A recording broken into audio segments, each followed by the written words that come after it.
Bonjour tout le monde, j'espère que vous allez tous très bien. Bon, allez, on me demande de vous transmettre des messages.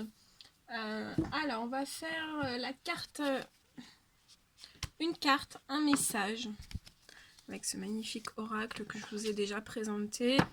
Donc, je vais prendre celui-ci, j'espère que vous allez tous très bien cette fin de semaine. Demain, c'est le week-end.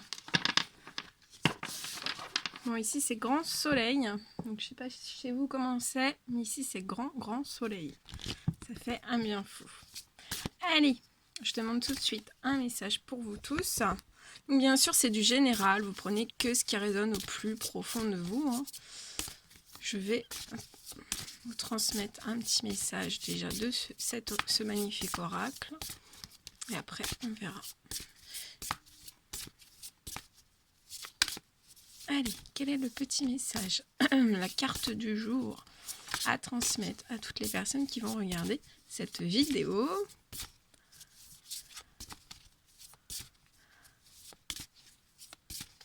Bon, j'espère que vous prenez bien soin de vous. Merci pour tous vos emails. Vos retours aussi. Merci.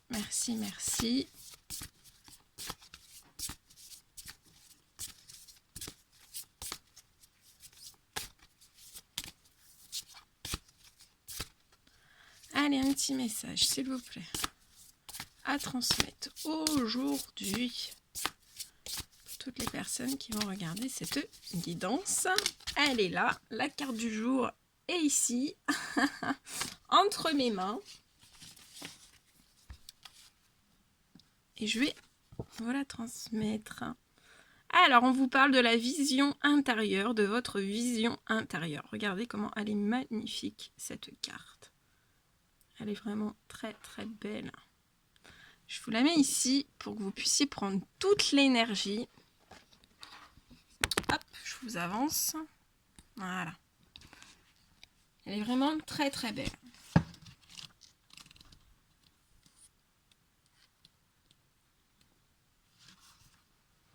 Alors, on vous parle de la vision intérieure et de la force de vos rêves, la force des rêves.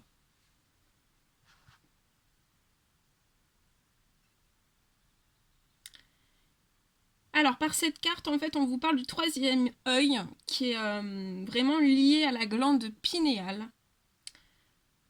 On vous dit que le troisième œil qui est lié à la glande pinéale, c'est le siège de l'intuition et aussi de la clairvoyance. Donc, qui est représenté ici sur la carte, hein, bien sûr.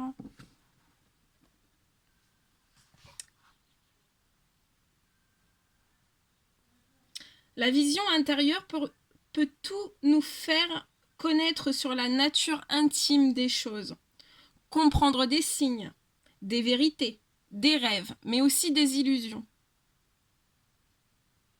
Nos rêves sont des maîtres avisés. Ce sont des ressources, les messagers d'une partie de nous. Ils nous font voyager à l'intérieur de symboles, de métaphores, de voix, de sons, d'images, de sensations, de réalisations, d'expériences et d'informations. Dans les rêves, l'espace et le temps perdent leur valeur habituelle. L'esprit logique se relâche et on est libre de s'exprimer. Grâce à la vision onirique, nous trouvons souvent des réponses à nos questions.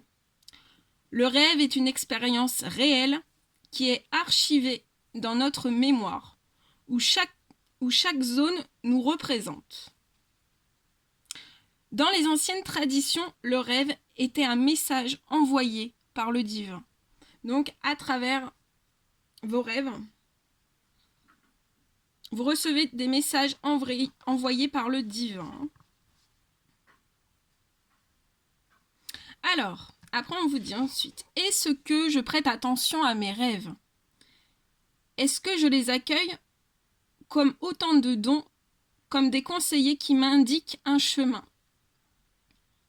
Est-ce que je remarque les symboles et les signes qui traversent mes rêves? Je me mets à méditer tout en suivant ma respiration. Et les symboles dans mon esprit... pardon, non. Je mets... Oh là là, j'ai sauté 3 lignes. Alors, je recommence. Je me mets à méditer tout en suivant ma respiration. Je visualise les couleurs. Je laisse danser les images et les symboles. Dans mon esprit, je les suis. Mon imagination s'ouvre, devient formatrice. Je m'ouvre au voyage intérieur. Je réveille ma vision intuitive, astrale et symbolique. Je comprends la signification de mes visions et je ramène cette connaissance dans ma vie réelle. J'appelle les rêves avant de dormir. Parfois, ce sont des cauchemars. Parfois, des évasions. Parfois, des sauts dans le vide. Parfois, je comprends que ce sont des messages divins. Parfois, ils parlent de mes secrets. Dès que j'ouvre les yeux, je vais les noter et les décrire, puis je les relis. J'en contemple les symboles et les archétypes. J'y découvre l'opacité de ma réalité, mes peurs, mes résistances, mes espoirs. Je laisse les rêves me montrer le chemin à suivre.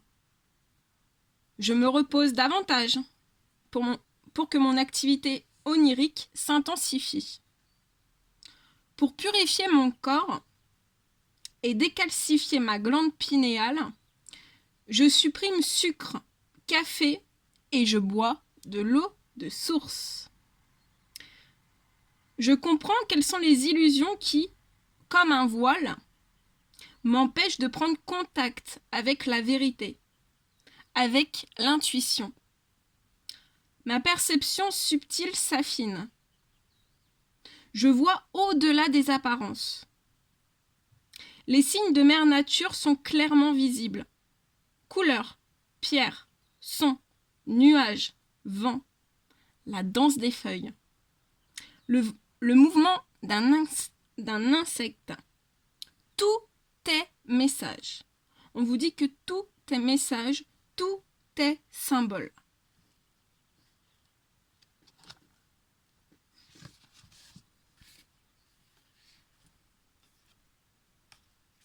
Et en dos de deck, je vous montre. On a la carte du centrage. Donc pareil, je vais vous laisser prendre toutes ces énergies par les couleurs, par le graphisme aussi. Voilà, je vous laisse vraiment prendre toutes les énergies de cette magnifique carte. Donc là, on vous a parlé des rêves, donc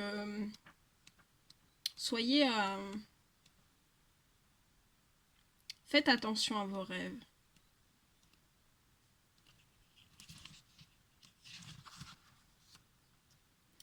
Alors, on parle de centrage. On vous dit c'est pour vraiment puiser en vous. C'est pour puiser en soi.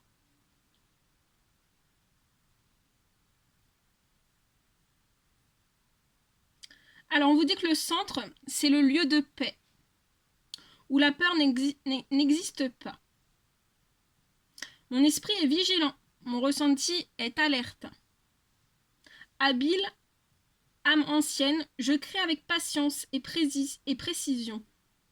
Je sécrète par moi-même la substance qui va servir à tisser les fils de mon destin. Le mandala est un dessin qui renferme l'essence. Donc ça, c'est un mandala. Donc là, par cette carte, en fait, c'est vraiment un mandala. Donc vous pouvez aussi effectuer des coloriages de mandala. Moi, des fois, j'en fais. Voilà, ça apaise, ça fait vraiment du bien. Et comme ça, vous pouvez aussi, ça peut être une libération de vos stress, de vos angoisses, un peu tout. On libère par le mandala aussi. Ça a vraiment des effets apaisants. Ça fait vraiment un bien fou, donc voilà, je vous le recommande si vous vous en faites pas. Vous pouvez en faire. Donc le mandala, on vous dit que c'est un dessin qui renferme l'essence, la nature profonde de l'être. Il représente un centre, l'unité, la remise en ordre de nos émotions. Voilà, par le mandala aussi, vous pouvez vraiment réguler aussi vos émotions. Il renferme nos expériences et nous les transmet sous une forme compréhensible. Il rassemble les éléments dispersés en un tout harmonieux.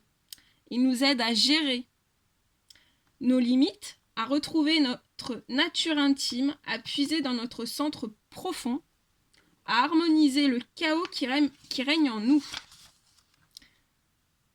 Il implique une situation de silence,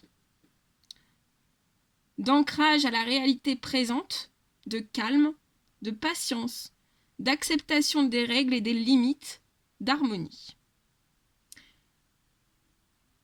L'araignée incarne l'âme ancienne d'un mode de vie qui retentit de créativité et de prédation, de vitalité, mais aussi de tromperie, d'une peur atavique.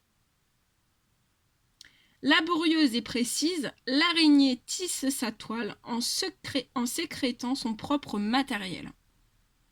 Elle s'élève en s'aidant de son fil, c'est ainsi qu'elle conquiert sa liberté. Elle crée, tisse, la soie de son fil fait de l'araignée un guérisseur, un chaman.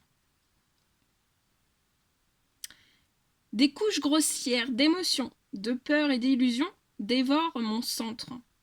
Ce lieu de silence intérieur où demeure le savoir, la voix sage du moi profond, la créativité qui guérit. C'est le lieu où la peur n'entre pas. J'ai perdu contact avec ma perception. Je reste silencieux. Je me recentre. J'écoute ma respiration. Je détends chaque partie de mon corps. J'entre en moi, dans la pièce de la peur, de l'illusion, des émotions. Laborieusement, je crée un mandala. Je rapporte tout sur une feuille de papier à l'intérieur d'un cercle. Je mets de l'ordre, précision. Chaque couleur me parle. De même, chaque symbole et chaque archétype. Je contemple mon mandala. J'en observe le centre. Mon âme. J'en observe les limites, ma peau et mes relations. Le mandala me révèle, me recentre. Il réorganise mon chaos intérieur. Donc par le mandala, vous pouvez vraiment réorganiser votre chaos intérieur. Je deviens une seule voix, pensée paisible, potentiel d'auto-guérison. La peur ne me dévore pas.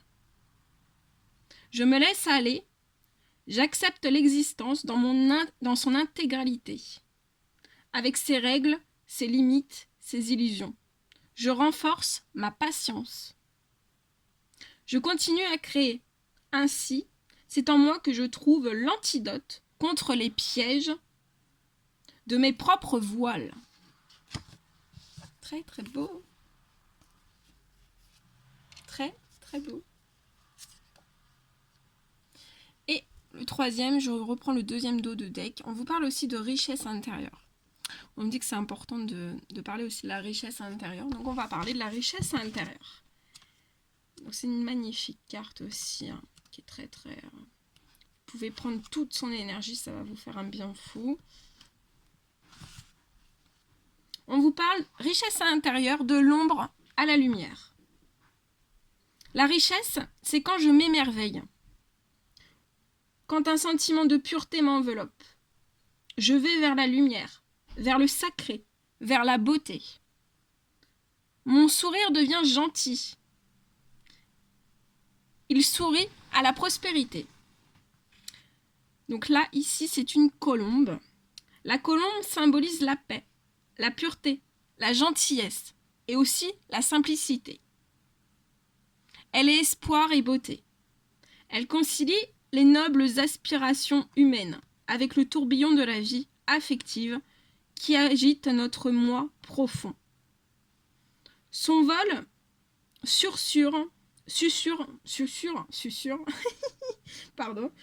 son vol susurre la pureté d'intention, la délicatesse, la sacralité, la fertilité. La colombe est symbole d'amour délicat.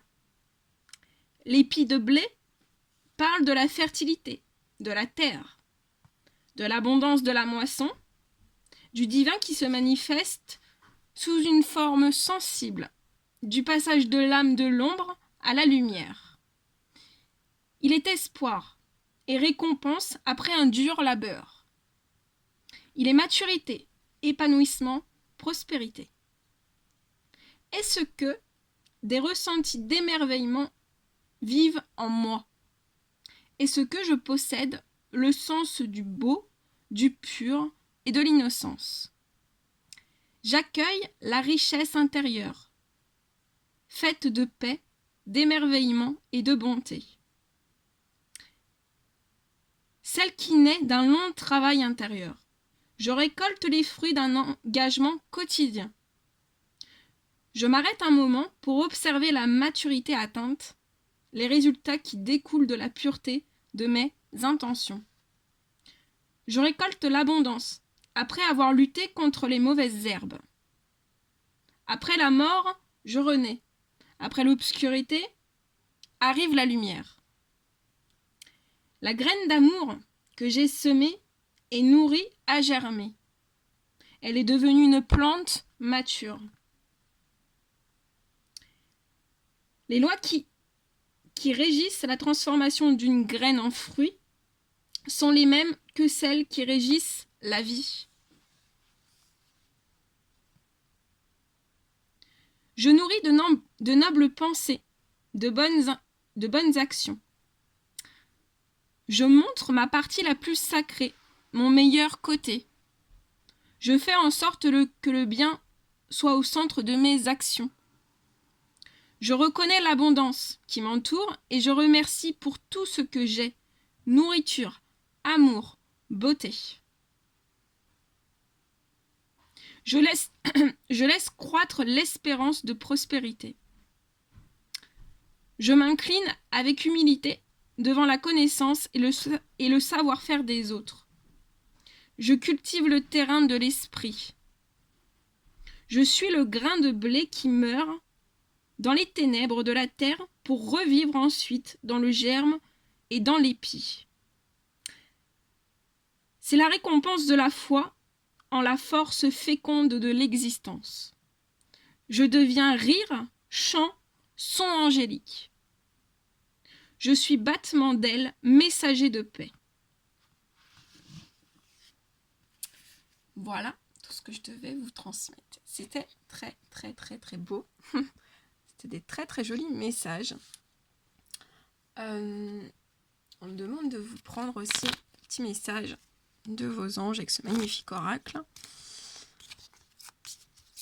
Allez, quels sont les petits messages à transmettre durant cette quittance ?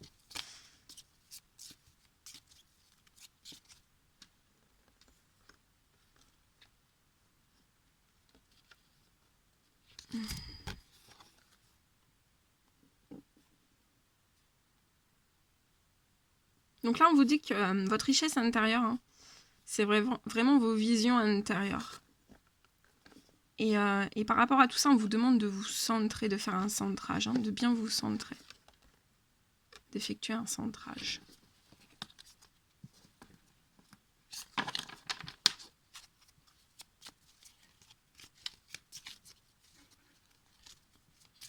Allez, quels sont les petits messages ?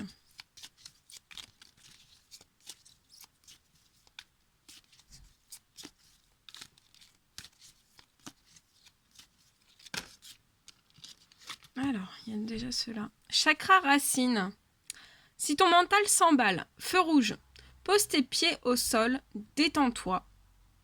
Imagine des racines qui sortent de tes pieds jusqu'à la terre-mère. L'énergie de Gaïa remonte en toi. ici et maintenant, tu es en sécurité. Donc là, centrage, aussi on vous parle d'ancrage avec le chakra racine. Imaginez des racines qui sortent de vos pieds jusqu'à la terre-mère. C'est vraiment pour vous ancrer. Autodiscipline. Parfois c'est difficile, tu rumines. C'est anxiogène. Si tu pensais moins, que tu agissais plus, vis un jour à la fois. You understand. Ah oui, c'est vendredi, je vous fais de l'anglais. Alors, chance. Chaque nouveau jour est une grâce, une nouvelle faveur. Suis tes plans personnels. Participe activement à ton épanouissement. À ton épanouissement. Allez, quels sont les petits messages, s'il vous plaît, à transmettre? Trop beau. Allez, quels sont les petits messages à transmettre?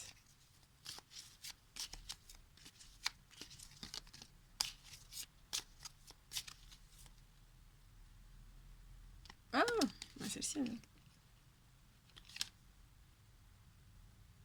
On vous dit non, voie sans issue. Allez, quels sont les petits messages à transmettre, s'il vous plaît? Demande. Je suis ton ange gardien. Fais appel à moi. Invoque-moi. Laisse-moi guider chacun de tes pas. J'attends tes prières. Donc là, il y a des personnes, vos anges gardiens vous disent de vraiment faire appel à eux. Hein. Invoquez-les et laissez-vous guider par chacun. Laissez-vous guider par chacun de vos pas, par vos anges. Par vos anges gardiens. On vous parle de loi d'attraction. Visualise-toi en train de recevoir.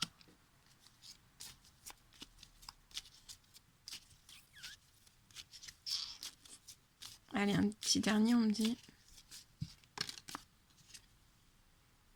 Vise haut. Ne t'attarde pas sur le négatif, c'est une perte de temps.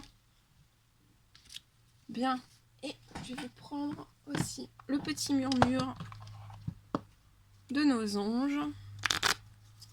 Allez, quels sont les petits messages à transmettre pour terminer cette guidance? Puis après, je vous laisserai.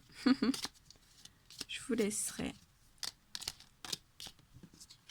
Ces deux-là, ils sont tombés. On va les découvrir après ensemble. Allez, quels sont les petits messages, s'il vous plaît? Hop, ça tombe, ça tombe, ça tombe. Ok. Ok. Alors, des changements positifs se mettent en place. Sois patient.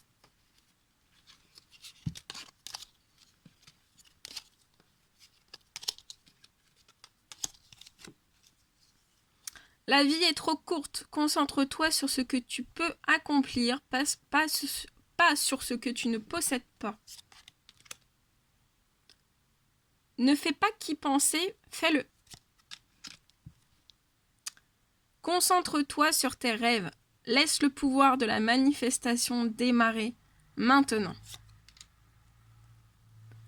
Ce que tu souhaites, la vie dont tu as rêvé, n'attend que toi. Hé hé! Arrête de t'inquiéter. Tes désirs sont en train de se manifester. Voilà. Voilà tout ce que je devais vous transmettre. Bon, mais j'étais super heureuse de partager tout ça avec vous. Prenez bien soin de vous. Passez une merveilleuse journée. N'hésitez pas à mettre des petits commentaires, des likes. Ou à vous abonner si vous ne l'avez toujours pas fait. Je vous envoie des millions de bisous. Plein d'énergie positive, beaucoup d'amour. Et je vous dis à très très vite pour les prochaines guidances. À bientôt!